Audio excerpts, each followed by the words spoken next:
అప్పుడు రాంజనాలో రాంజనాలో great album. Yeah title song దాంట్లో కూడా టైటిల్ సాంగ్ నేను వాయించాను యాక్చువల్లీ. అది ఎలాగంటే అది రేవంత్ సార్కి తెలీదు, ఎందుకంటే అది నా ఫ్రెండ్ కృష్ణ చేతన్, వాడు నా క్లాస్మేట్ అక్కడ ఉంటాడు యాక్చువల్లీ, రేవంత్ సార్ దగ్గర పనిచేస్తాడు. సో ఫాదర్కి అప్పుడు ఫీవర్ వచ్చి డౌన్ అయ్యి కొద్దిగా హాస్పిటలైజ్ అయితే అప్పుడు నేను వెళ్ళాను ఆ రికార్డింగ్ వస్తే క్లాష్. అప్పటికి నేను కీబోర్డ్లో బిజీగా ఉండే, okay programming Kannada films music director అని వర్క్ చేసే టైమే ఉండేది కాదు. బట్ సరే ఫాదర్ ఇలా అని చెప్పి వెళ్ళాను రేవంత్ సార్ అని చెప్పి, సరే వెళ్దాము ఎలా ఉంటుందో, సరే నేను వెళ్తాను నాన్న అంటే ఫాదర్ ఓకే నువ్వు వెళ్ళరా అని చెప్పి పంపించారు.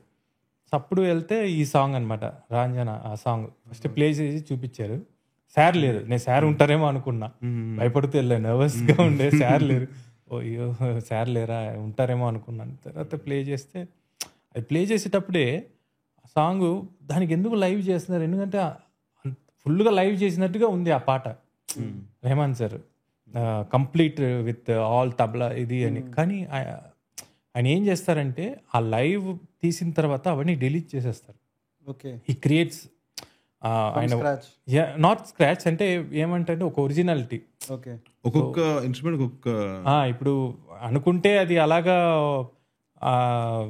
ఇది వాడేచ్చు ఆ లూప్స్ కానీ ఇది, కానీ ఆయన ఎలాగంటే అది కంప్లీట్గా వాట్ ఎవర్ హీ క్రియేటెడ్ అది లైవ్ వాయించిపిచ్చి అవన్నీ డిలీట్ చేయించేస్తారు. Like he won't use that uh loops అవన్నీ ఫ్రెష్గా, ఎందుకంటే అప్పుడే ఒరిజినాలిటీ ఉంటుంది కదా. So Rahman sir because sir వచ్చి పెద్ద ఇది కదా ఇంటర్నేషనల్ ఇది కంపోజర్, సో ఆయనకంటూ ఒక ఇది ఉంటుంది. అంటే డిలీట్ చేస్తుంటే మళ్ళీ చేసేసి ఇవే పెడతారు లైక్ లైవ్ వాయించినవి, కంబైన్డ్ ట్రాక్ కాకుండా ఇండివిజువల్ ట్రాక్స్ ఇంకా లైవే పెడతారు ప్రతి దానికి. ఆయన ప్రోగ్రామింగ్ చేసినా కూడా దీనికే లైవ్స్కే ఇచ్చేస్తారు. ఎందుకంటే మేము యాజ్ ఎ కంపోజర్స్ అది చూసి నేర్చుకున్నాం, ఒక లైవ్కి ఎంత మనం ఇంపార్టెంట్ ఇవ్వాలి. కొంతమంది ఉండే ఆ లూప్లు వేసేసి ఇచ్చేస్తారు, బట్ రెహమాన్ సార్ ఆ లూప్స్ వేసినా కూడా ఇన్ కేస్ అది వాడితే ఆ పేమెంట్, అది ఎవరు వాయించారు ఇంతకుముందు వాళ్ళకి పేమెంట్ ఇస్తారు వాయించకపోయినా.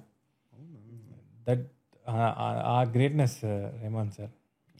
సో చాలామందికి అలా చేశారు, ఏదైనా ఒక లూప్ వాడితే నాకు వాళ్ళకి పేమెంట్ వెళ్ళిపోయేది ఇంటికి అప్పుడులో ఎర్లీ స్టేజెస్లో. So we learn actually Rahman sir దగ్గర.